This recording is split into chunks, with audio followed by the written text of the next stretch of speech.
স্বাগত জানাচ্ছি খাতুনগঞ্জ থেকে মতিঝিলের সাথে আছে আমি শামীম জাহেদি। রাজস্ব কর্মকর্তারা ঘুষের জন্য হয়রানি করছেন বলে অভিযোগ করছেন ব্যবসায়ীরা। ভ্যাট আইন কার্যকর এবং ভ্যাট আদায় কার্যক্রমের সাফল্য একটা অন্যতম বাধা বলে তাদের মত। এনবিআর চেয়ারম্যানের কাছে এসব অভিযোগ করেন ব্যবসায়ী নেতারা। নতুন আইন অনুযায়ী 15% ভ্যাট দিয়ে অনেক ব্যবসায়ী বিশেষত ক্ষুদ্র প্রতিষ্ঠানগুলো বন্ধ হয়ে যাবে বলেও শঙ্কা প্রকাশ করছেন তারা। ব্যবসায়ীদের শীর্ষ দুই সংগঠন বিসিসিআই এবং ডিসিসিআই একযোগে এই অভিযোগ করেছেন। আজ আমরা আলোচনা করব নতুন ভ্যাট আইন নিয়ে। এ নিয়ে কথা বলতে আমার সাথে স্টুডিওতে রয়েছেন জাতীয় রাজস্ব বোর্ডের সাবেক চেয়ারম্যান ডক্টর মোহাম্মদ আব্দুল মজিদ এবং এফবিসিসিআইর পরিচালক এবং ব্যবসায়ী ঐক্য ফোরামের সাধারণ সম্পাদক আবু তালেব। তবে আলোচনা শুরু করার আগে দেখে নেব একটি প্রতিবেদন। চলতি অর্থবছরের প্রথম দিন থেকে কার্যকর হওয়ার কথা ছিল নতুন ভ্যাট আইন। কোনো প্রতিষ্ঠানের বার্ষিক লেনদেন ৮০ লাখ টাকার বেশি হলে উৎপাদন ও বিপণনের সব পর্যায়ে 15% ভ্যাট দেওয়ার বিধান রাখা হয় এই আইনে।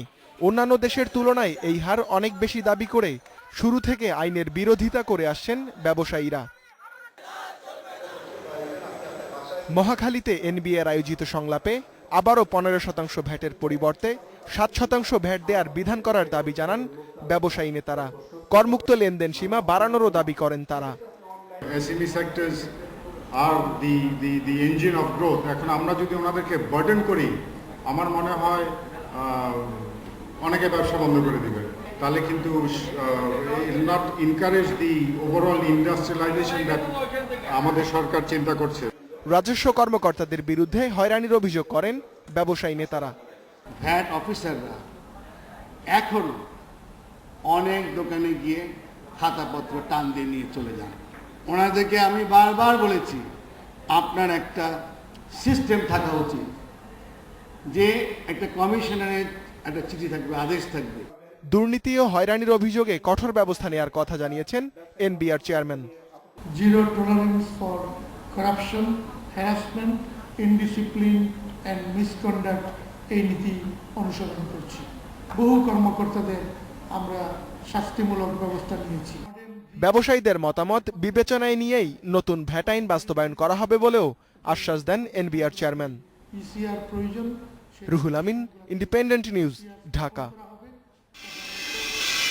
শুরু করছি আলোচনা। ডক্টর মোহাম্মদ আব্দুল মজিদ এবং আবু মোতালেব, আপনাদেরকে স্বাগত জানাচ্ছি অনুষ্ঠানে। কেমন আছেন আপনারা? ভালো। ডক্টর মজিদ, আপনার কাছে আমরা জানতে চাচ্ছি যে আমরা প্রতিবেদন দেখলাম যেখানে বলা হচ্ছে এফবিসিসি এবং ডিসিসিআই থেকে বলা হচ্ছে যে যখন অ্যাক্রস দ্য বোর্ড 15% ভ্যাট কার্যকর হবে, ক্ষুদ্র অনেক প্রতিষ্ঠান বন্ধ হয়ে যাবে এবং তারা বলছেন যে 15%-এর পরিবর্তে 7% করা যেতে পারে কিনা। এটা কি কেমন হতে পারে? আপনি একজন এনবিআর এর সাবেক চেয়ারম্যান হিসেবে আপনার কি মনে হয়? ধন্যবাদ। জি, বিষয়টা এখন বেশ গুরুত্বপূর্ণ আকারে এটা বেরোচ্ছে। অ্যাকচুয়ালি ভ্যাটের রেট কত হবে, 15% না 7 বা 10, আমি মনে করি এইটা খুব গুরুত্বপূর্ণ বা বিষয় না। এটা বোধহয় উভয় পক্ষ থেকেই ব্যাখ্যার কিছু ব্যাপার আছে। বলা হচ্ছে যে 15% যে ভ্যাট, এটা কিন্তু it is across the board 15%, it is an standard rate.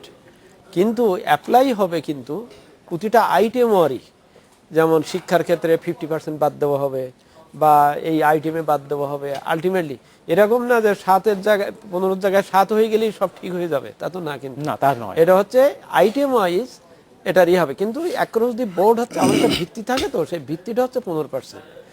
এই ভিত্তিতে যেটা ওই ধরনের আইটেম সেটার হয়তো 15 হবে, খুব সিরিয়াস যে জিনিস ব্যবহার হওয়ার বিষয়, যে জিনিস হয়তো জনগুরুত্বপূর্ণ বা সবসময় ব্যবহার হচ্ছে, যেমন খাদ্যশস্য বা তার বেলা কিন্তু 15% হবে না, একটা সার্টেন পার্সেন্টেজ।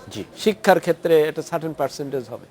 তো সেই জন্য আমি যদি আমার স্ট্যান্ডার্ড রেটটা ভিত্তিটা না ঠিক করি, তাহলে আমি কত কি দেব, সেই জন্যই কিন্তু এটা এই জিনিসটা ব্যাখ্যা করা দরকার। এটা কিন্তু বলা হচ্ছিল যখন ভালো করে ব্যাখ্যা করতে, যখন বলা হচ্ছিল যে স্পেশালি প্যাকেজ ভ্যাটের কথা বলা হচ্ছিল যে এটা একটা অস্থায়ী কার্যকর ব্যবস্থা কার্যকর করা হয়েছিল, যাতে ব্যবসায়ীরা এবং অনেক বলা হচ্ছে এনবিআর অফিসিয়ালরাও যাতে নতুন ব্যবস্থা হয়েছে তারা বুঝতে সময় লাগবে। কিন্তু ভ্যাটের রেট একটা কথাই বলা হচ্ছিল বারবার, এবং এটাই বলা হচ্ছে নতুন আইন কার্যকর হলে না ওইটা এখানেই আমার মনে হচ্ছে একটা গ্যাপ হচ্ছে। এই জিনিসটা ব্যাখ্যা করা দরকার। ভ্যাট কিন্তু অ্যাপ্লাই হবে পার্টিকুলার আইটেমের তার সরকারের সিদ্ধান্ত অনুযায়ী, যেমন খাদ্যশস্যের উপর নিশ্চয়ই 15% না, সেটা বলা ঠিক আছে। বা সেমনি যেমন এখানে হয়তো মনে করা হচ্ছে যে 15% মানে অ্যাক্রস দি বোর্ড বোধহয় সবারই সব জিনিসের উপর হবে, তা না। এই জিনিসটা জাতীয় রাজস্ব বোর্ড থেকেও ব্যাখ্যা করা দরকার। আর এই পক্ষ থেকেও ভালো করে বোঝা দরকার। হ্যাঁ, আমি বিজনেসম্যান বা তারা যে দাবিগুলো জানাচ্ছেন এর যথেষ্ট যৌক্তিকতা আছে, জি। কারণ কনফিউশন হচ্ছে, এবং ওই কনফিউশন হলে ইমপ্লিমেন্টেশনে যে যদি সমস্যা হয়, যদি অফিসাররা যে না বুঝে থাকেন যে না এটা, এই যেমন আমি ব্যাখ্যা দিচ্ছি, এই ব্যাখ্যা দিলে তো হবে না, আসলে প্র্যাকটিক্যালি SRO যে বলতে কিভাবে বলতে হবে। হচ্ছে সেই বিষয়টা, তো সেই জন্যই তাদের দৃষ্টিভঙ্গি, তারা এই উপলব্ধিতে আছে কিনা জি। সেই বিষয়টা। যেমন প্যাকেট ব্যাগের কথাটা যেটা আসছে, প্যাকেট ব্যাগেরটা আর কিছু না, যে আমার হিসেব কিতাব করতে যে পদ্ধতি প্রয়োগ লাগে, যে লোকবল লাগে, সেটা যেমন দোকানদারেরও নাই, ওনার কাছেও নাই, আমার কাছেও নাই, আমারও তো সেই ধরনের ক্যাপাবিলিটি থাকতে হবে যে এই হিসেবটা বের করে। তো সেই জন্যই বলা হয়েছিল বা হচ্ছে, বহু জায়গায় আছে যে ঠিক আছে তোমার এতজন লোক, এই তোমার এত দিতে হবে, এটা প্যাকেজ ব্যাট ইজ নট এটা এস্টাবলিশড রুল বা কিছু সলিউশন, এটা হচ্ছে এটা থেকে কাজ হবে যে আস্তে আস্তে উভয় পক্ষ তাদের ক্যাপাবিলিটি বাড়াবে আর ওর থেকে বেরিয়ে আসবে। ধন্যবাদ জনাব আবু মোতালেব। আপনার কাছে জানতে চাচ্ছি যে ব্যবসায়ী, বিশেষত ক্ষুদ্র ব্যবসায়ীরা বলছেন যে 15% পরিবর্তে ভ্যাটটা হওয়া উচিত 7%। এইটা কিভাবে হবে? কারণ একটা বড় একটা কারণ ছিল, আপনারা বারবার বলছেন যে ম্যানুয়ালি হিসাব করা আপনাদের অনেক মুশকিল এবং আপনারা এটাই চাচ্ছেন, কিন্তু বারবার থেকে কিন্তু এনবিআর থেকে বলা হচ্ছিল যে আপনারা যদি ইসিআর ইলেকট্রনিক ক্যাশ রেজিস্টার ব্যবস্থা করেন তাহলে কিন্তু এই হিসাবটা খুব সহজ হয়ে যায়। সেই দিকটা কি আপনারা এগোতে পারছেন, নাকি আপনারা এখনো বলছেন যে 7% হওয়া উচিত রিটেল লেভেলে? আমরা দেখেন এই এনবিআর এর যে ভুল ব্যাখ্যাগুলো, আমরা যে সম্প্রদায়ের কথা বলছি, হতদরিদ্র ক্ষুদ্র মাঝারি যারা রিটেল পাইকারি পর্যায়ে বিজনেস করছে, সেই ক্ষেত্রে কিন্তু ফিক্সড রেট করে কোনো কিছু বিক্রি হচ্ছে না। সেই ক্ষেত্রে আমরা প্যাকেজ ভ্যাট যেটা আগে নিয়মে ছিল সেটাকে বলবৎ রাখার কথা বলেছি। নতুবা এইখানে একটা কথা এসছে যে 10 কোটি টাকা তারা প্যাকেজ ভ্যাট থেকে সঞ্চয় করেছে, আর্ন করেছে অ্যাভারেজ, এবং তার বিরুদ্ধে তারা খরচ করেছে 60 কোটি টাকা। তা আমার প্রশ্ন, হোয়াই আপনি 10 কোটি টাকার জন্য 60 কোটি টাকা কেন খরচ করলেন? এই ব্যাখ্যা কোথায়, মানে এটা কে বলেছে? এটা এনবিআর এর একটা টক শোতেই আমার সাথে কথা হচ্ছিল। এনবিআর এর লেভেলের একজন অফিসার ছিলেন, তিনি বলেছেন এসএটিভিতে একটা টক শোতে উনি বলেছেন যে এই পদ্ধতিতে আমরা ট্যাক্স তুলতে গিয়ে 10 কোটি টাকা তুলেছি প্যাকেজ ভ্যাটে, গত বছর 60 কোটি টাকা তার এগেইনস্টে খরচ হয়েছে। তা আমার প্রশ্ন হলো 60 কোটি টাকা কার টাকা খরচ করেছেন? জনগণের টাকা খরচ করেছেন, আমাদের টাকা খরচ করেছেন। তো যদি এই পদ্ধতিতে যদি আপনি নিজেই সাফিসিয়েন্ট না, তাহলে কেন এটা নিয়ে এত বাড়াবাড়ি? তাহলে এটাকে বাদ দেন, ক্ষুদ্র লেভেলটাকে বাদ দেন। আমরা তাদেরকে, তারা কিভাবে ভ্যাট দেবে? আমরা যেটা বলেছি, আমরা চাচ্ছি যে সবাইকে লেভেল প্লেন ফ্রেমে আনেন। সব ক্ষুদ্র মাঝারি শিল্পগুলো, ওরা মুখে বলেন, চেয়ারম্যানের সাথে যখন কথা বলবেন উনি অনবরত বলে পার্টনারশিপ ভিত্তিতে আমরা কাজ করছি। কোথায় পার্টনারশিপ? আমাদের যেখানে সমস্ত ব্যবসায়ী সংগঠনের চেম্বার অ্যাসোসিয়েশন রয়েছে, আমরা বারবার বলছি আপনারা আমাদের সাথে বসেন, আমরা আপনাদেরকে সবাইকে নিবন্ধিত করি। না ঠিক আছে, কিন্তু আবু মোতালেব সাহেব, সরকারের দায়িত্ব হচ্ছে রাজস্ব আহরণ করা এবং সেই দায়িত্ব এনবিআর পালন করবে। নিশ্চয়ই আপনার সাথে কথা বলবে, কিন্তু সিদ্ধান্ত নিশ্চয়ই তারাই নেবে। সবকিছু যদি পার্টনারশিপ হয় তাহলে তো আর হবে না। ব্যবসায়ী হিসেবে আপনি স্বাভাবিকভাবে চাইবেন যে কম দিতে চাইবেন, কিন্তু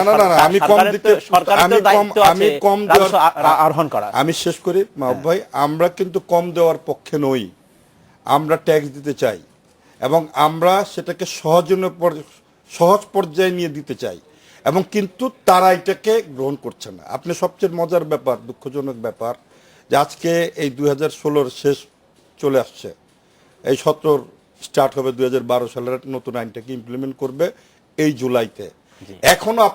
এখনো পর্যন্ত এই ক্ষুদ্র মাঝারি শিল্প থেকে আপনি কোনো টাকা তুলতে পারেন নাই। 15% ব্যাট যেটা রেট করেছেন প্যাকেজ, যে সব জায়গায় ঢালাভাবে করেছেন ইন্ডাস্ট্রিয়ালিস্ট, আপনি খবর নিয়ে দেখেন এনবিআর এর অফিসাররা প্রত্যেকটা ফ্যাক্টরির সাথে আলোচনা করে ওই 15% সর্বনিম্ন যেটা ওরাই দেখিয়ে দিচ্ছে, আমাদেরকে এত টাকা দিবেন আর এইখানে এত টাকা দিবেন, প্রবলেম সলভ। সেটা আরেকটা বিষয়, সে বিষয়ে আমি আপনার কাছে আসবো। তার আগে আমি যারা মজিদ সাহেবকে জানতে চাচ্ছি, এই যে অনুষ্ঠান আমরা যে প্রতিবেদন দেখলাম সেখানে ব্যবসায়ীরা বলছেন তারা রাজস্ব কর্মকর্তাদের হয়রানির সম্মুখীন হন। এটা অনেক পুরনো অভিযোগ। আসলে এই অভিযোগে হয়তো দুপক্ষেই সব কর্মকর্তা অসৎ নয়, কিছু অসৎ আছেন নিশ্চয়ই, আবার সব ব্যবসায়ী যে অসৎ তাও নয়, কিছু অসৎ ব্যবসায়ী হয়তো আছেন। এর ফলে যেটা হয় যে নেগোসিয়েশনের সমস্যা হয় যে এবং মূল সমস্যাটা যেটা হয় যে কত পার্সেন্ট ভ্যাট নির্ধারণ করা হবে বা একটা দোকানের বাৎসরিক টার্নওভার কত, এবং এই সমাধানের জন্যই কিন্তু আসলে বলা হয়েছিল যে ইসিআর করা হোক।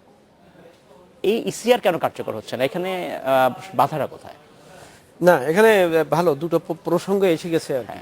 সেটা হচ্ছে আমি মনে করি সবসময় পদ্ধতি প্রক্রিয়া অ্যাসেসমেন্ট আসলে কি জটিলতা থাকলেই কিন্তু এই অভিযোগগুলো আসে, অনিয়মের সুযোগ তৈরি হয়। অনিয়মের কথাগুলো যেমন মতলব ভাই বলছিলেন যে 10 কোটি টাকা তুলতে যে 60 কোটি টাকা খরচ হয়েছে, আমার মনে হয় তথ্যের ভিতরে খুব বড় আমারও মনে হয় আছে। কারণ আমার প্যাকেজ ভ্যাটে কিন্তু আমার কোনো খরচ হওয়ার কথা না, জাস্ট আমি ফিক্স করে দিয়েছি উনি জমা দেবেন, এখানে আমার যাওয়ারও দরকার নেই, কোনো বিষয় নেই, এখানে তো খরচ হওয়ার কথা না। এটা অন্য কোনো কারণে বা অন্য কোনো পারপাজে হয়তো হয়েছে। যেটা হচ্ছে হ্যাঁ সমাধানটা ভালো সমাধান পথ, সেটা হচ্ছে এই হিসাব রাখার পদ্ধতির ব্যাপারটা। আমারও যেমন মানে এনবিআর এরও যেমন হয়তো ওই পদ্ধতিতে যাওয়ার ব্যাপারে সীমাবদ্ধতা আছে, ঠিক একই সাথে দোকানদার। সেই জন্যই ওই যে ইসিআরটা দেওয়া হয়েছিল যে machine will take care everything. সে আপনার ওই স্টকেরও হিসেব রাখবে, ক টাকা ভ্যাট নিয়েছেন সেই হিসেবেও রাখবে, কোন জিনিসের কত ভ্যাট সেটা ওখানে মেশিনে কিন্তু আপনার সেট করে দেওয়া আছে, সেই অনুযায়ী মেশিন ক্যালকুলেট করবে।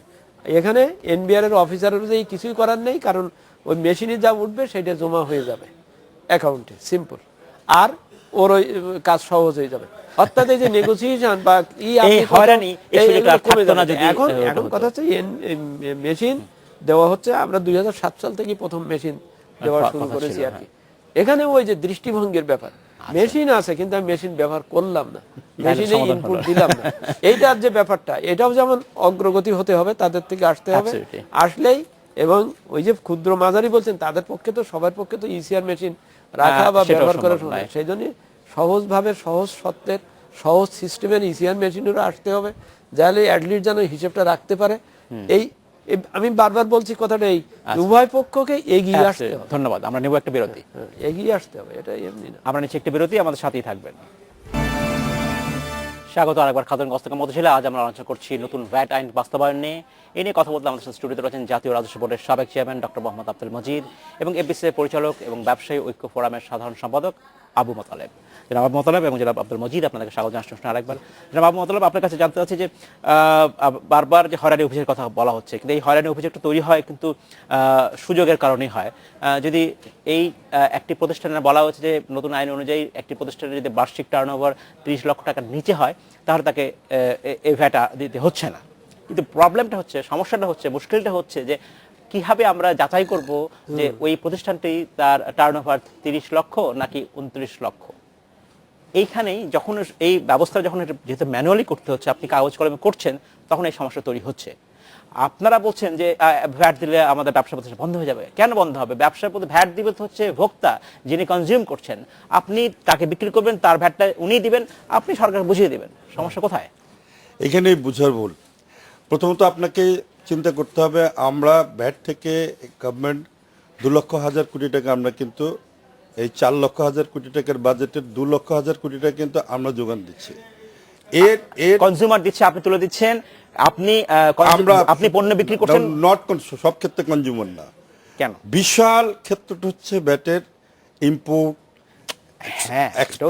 ইম্পোর্টের ক্ষেত্র থেকে বিভিন্ন জায়গা থেকে তুলছে। এইখানের যে বিষয়টা সামান্য বিষয়, এই খুচরা পর্যায়ে পাইকারি পর্যায়ে সরকারের এখান থেকে আর্ন হচ্ছে মাত্র, যদি সঠিকভাবে করে, তাদের হিসাব বলেছেন গতবার 13 কোটি টাকা তারা পেয়েছে।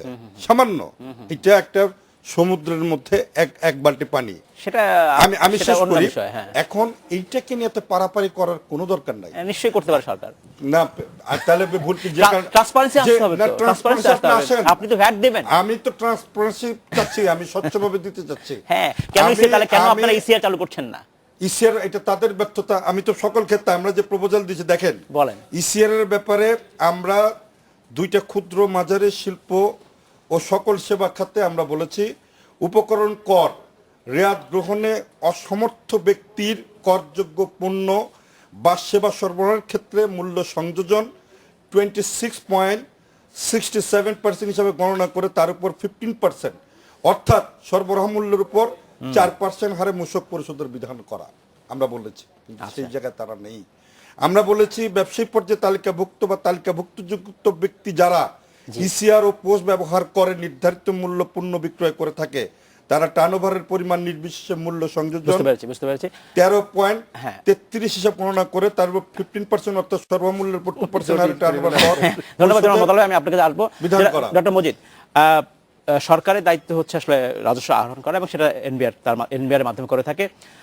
ব্যবসায়ীরা তার ব্যবসা করছেন, তার ভ্যাট তিনি দিবেন, তিনি যা যা বিক্রয় করছেন তার উপর ভ্যাট দেবেন এবং এটা লাস্ট এন্ড যারা কনজিউমার তারা দেবেন। কিন্তু দুপক্ষেরই এক ধরনের অনরতা রয়েছে, কিন্তু এটি স্বাভাবিক। ব্যবসায়ী কম দিতে চাইবেন, সরকার তার বেশি আহরণ দরকার। এই ব্যালেন্সটা আসলে কীভাবে স্ট্রাইক করা উচিত এখানে? ব্যালেন্সটা হচ্ছে যা প্রকৃতপক্ষে সেটাই হওয়া দরকার, এক্স্যাক্টলি সেটাই দরকার। আমরা যেমন বলি ভ্যাট দেন, এটা বলছি কারে বলছি, সাধারণ ক্রেতা কিন্তু ঠিকই দিচ্ছে, তার দামের ভিতরে এটা ধরা আছে, রাইট। এবং ওই ভ্যাটের কিন্তু একটা বড় অংশ কিন্তু অলরেডি আগেই পে হয়ে যাওয়ার কথা, উৎপাদন পর্যায়ে, আমদানি পর্যায়ে, সব পর্যায়ে। এখানে এসে উনি কথাটা ঠিকই বলছেন, কারণ এখন ক্ষুদ্র ব্যবসায়ী পর্যায়ে এসে কিন্তু আসলে ভ্যাটের পরিমাণ খুব অল্প থাকে।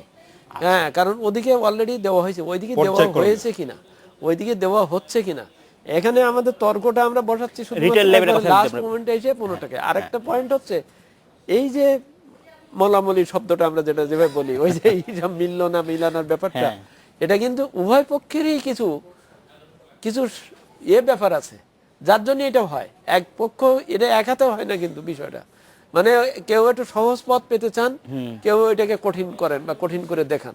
আমি মনে করি নতুন ভ্যাট আইন কিন্তু already it is in implementation. কারণ এই যে প্রতি বছর আমাদের যে অর্থবিধিতে যে কারেকশন গুলো আনা হচ্ছে, এগুলো কিন্তু ওই নতুন ভ্যাট আইনেরই অংশ হিসেবে। তর্কটা শুধু বেঁধে রাখা আছে 15% হচ্ছে কেন, এটা সার্থক ব্যক্তি। আরেকটা হচ্ছে এই ক্ষুদ্রদের এই যে প্যাকেজের ব্যাপার। এখানে জিনিসটাকে দেখতে হবে খুব বাস্তব দৃষ্টিতে, এবং দেখতে হবে যে পদ্ধতিগত সমাজ করে এবং উভয় পক্ষকে সক্ষম করে তোলা মানে হচ্ছে কি তার হিসাব রাখার পদ্ধতিটাকে আধুনিক করে দেওয়া, ঠিক করে দেওয়া। যেমন ইসিআর মেশিন বাড়িয়ে যে পারবে না তার একটা কিছু ব্যবস্থা করে দেওয়া। ব্যবসায়ীরা শিখতে চাচ্ছেন না, হ্যাঁ বারবার বলা হচ্ছে তারা বিশেষ সুবিধা দেওয়া হচ্ছে এসিআর এর জন্য, কিন্তু খুব একটা এগোচ্ছে। ঠিক করতে হবে আপনাকে। জি, আপনি তো আপনার জায়গা নেই। আমি আপনাকে একটা উদাহরণ দিই। যেমন আপনি ক্ষুদ্র মাঝারি পর্যায়ে আমাদের অবশ্যই কনসিডার করতেই হবে যারা লোকাল ক্ষুদ্র প্রোডাক্ট করছেন। আজকে দেখেন বন্ডের ফ্যাসিলিটির কারণে বন্ডের কাঁচামাল ওপেন বাজারে চলে আসছে। যে বন্ড কোন সেক্টরে আপনি প্লাস্টিক দেখেন, আপনি এনবিআর একটু খবর নিয়ে দেখেন গত 10 বছরে প্লাস্টিকের কাঁচামালের উপর গভর্নমেন্ট কতটুকু রেভিনিউ পেয়েছে এবং কতটা ইম্পোর্ট হয়েছে, যেটা থেকে আগে প্রায় 3 থেকে 400 কোটি টাকা রেভিনিউ আসতো এই ইম্পোর্টের ক্ষেত্রে। আপনি কাগজ শিল্পের ক্ষেত্রে দেখেন যে কতটুকু রেভিনিউ এসছে এবং গত 10 বছরে, এবং স্টিলের ক্ষেত্রে দেখেন আপনি সার্ভে করেন যে এই ক্ষেত্রে আপনি কতটুকু রেভিনিউ এসছে। যারা মজিদ, এই বন্ডের লিকেজ যেটা হচ্ছে এটা কতটা মানে কতটা আশঙ্কার বিষয়? না, এটা অত্যন্ত আশঙ্কার বিষয়। কারণ তাহলে আসলে বাজারে লেভেল প্লেইং ফিল্ড থাকছে না, সেটা ইম্পর্টেন্ট। যেমন আমি খুব সহজ ভাবে বলি, 30 লাখ টাকার নিচে তাদের ভ্যাট দিতে হবে না, যে বলা হচ্ছে যে তার মানে কি ওই দোকানদার কি ওই ভ্যাটের অংশের পয়সা কি দাম কি কম নিচ্ছে? না, দাম ঠিকই নিচ্ছে, কিন্তু সরকারের কাছে যাচ্ছে। লেভেল প্লেইং ফিল্ডের ব্যাপার। অ্যাকচুয়ালি মাল আনলো ফ্রি, ডিউটি ফ্রি বন্ডের, কিন্তু সেটা যদি বাজারে চলে যায় আর জিনিস সেটা নিশ্চয়ই হওয়া উচিত। আরেকটা বিষয় আমাদের শেষ করতে হবে, খুব সংক্ষেপে আমাদের শেষ করতে হবে। লেটেস্ট যেটা আজকে আমরা আন্দোলন সংগ্রাম প্যাকেজ নিয়ে এনবিআর এর চেয়ারম্যান আমাদেরকে কথা দিয়েছে এই বিষয়গুলো আমরা দেখব, এবং গত 1.5 মাসে একটা পাওয়ারফুল কমিটি করা হয়েছে। 12টা মিটিং ইতিমধ্যে হচ্ছে, এই 2 তারিখে ডিক্লারেশন দেওয়ার কথা এখনো করেন নাই। ধন্যবাদ জনাব আবু আব্দুল্লাহ, আপনাকে অসংখ্য ধন্যবাদ। জনাব ডক্টর মোহাম্মদ আব্দুল মজিদ, আপনাকে ধন্যবাদ। নিশ্চয়ই প্রসেস আছে জনাব মজিদ বলছেন, আর নিশ্চয়ই আমরা দেখব। ধন্যবাদ আপনাকে। এই ছিল আজকের মতো খাতুনগঞ্জ থেকে মত ছিল। আমাদের সাথেই থাকবেন, দেখা হবে আবার।